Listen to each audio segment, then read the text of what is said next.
Hello and welcome to this evening's edition of E-Prime. I'm Crystal. 1 week, 2 weekends. Restaurant Week 2017 being staged yet again. It's been officially launched and this year marks the 13th staging of the event, which promises to be an irresistible and unforgettable experience for food lovers. November 10th to 18th, which is this Friday.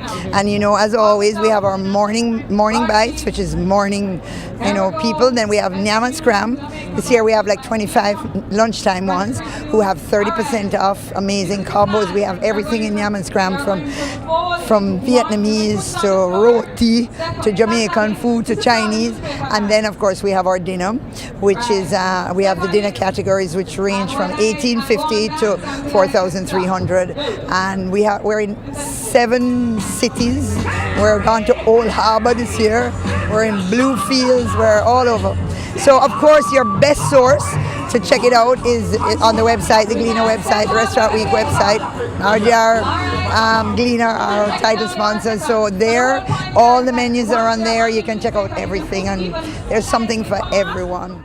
The gastronomy reaching Kingston, Ocho Rios, Montego Bay, Mandeville, Treasure Beach, Alligator Pond and Bluefields to appeal to the growing appetites of foodies while sponsors maintain their unwavering commitment in the 13th year. It's an excellent theme this year, but an excellent start that we have here today. I think that it's just all around a very good launch pad that we have had for all of the different companies that have come out to show off what Restaurant Week is going to be about this week. Well, I think it's always important for the RJ Gleaner Communications Group to continue to demonstrate our commitment to building different aspects of Jamaican life.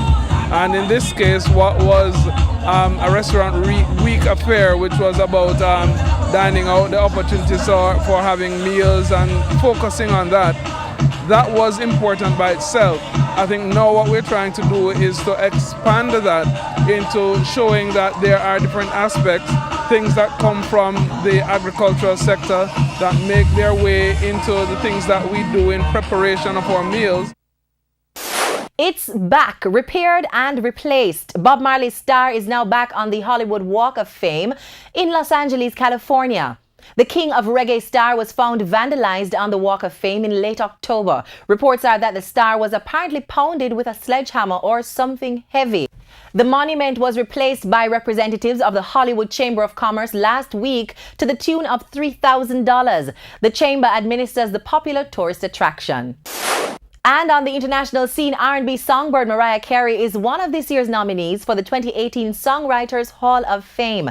This is her first nomination, although she boasts the most #1 hits on the Billboard Hot 100 charts, having co-written 17 of her 18 #1s. Other performing nominees include Jimmy Cliff, Tracy Chapman, the Isley Brothers, and Kool and the Gang. And that's it for this evening's edition of E-Prime. I'm Crystal. Thank you for watching.